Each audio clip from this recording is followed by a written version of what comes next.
bây giờ mình đã cho hỗn hợp đầy đủ rồi. Miếng răng, keo và nước cho rồi. Bây giờ sẽ khuấy lên để tránh mất thời gian.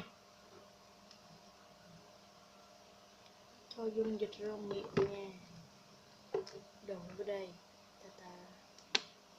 Tiếp theo mình thấy không đông rồi đó.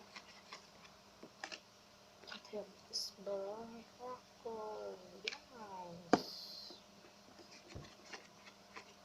cầu mong nó sẽ được thành công.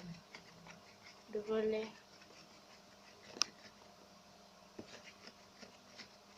Hoặc là rồi. Thành này.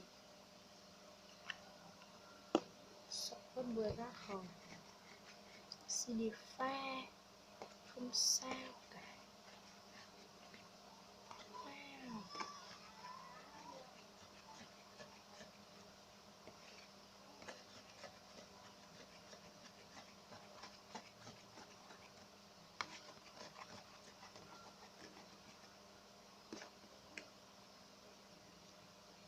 Sau một hồi khuấy thì nó đã đông rồi, các bạn nhìn đây, mình sẽ đổ ra.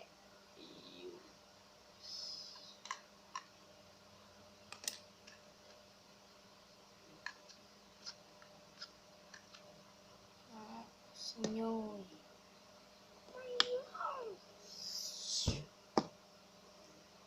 nhồi nha các bạn, nhồi nhồi nhồi nhồi.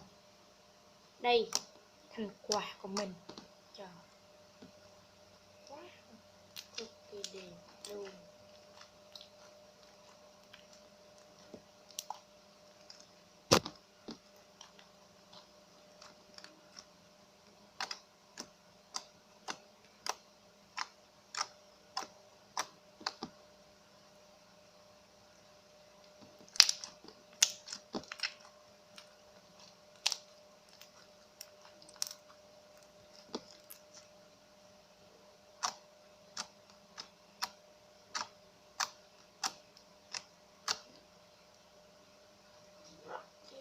Cốm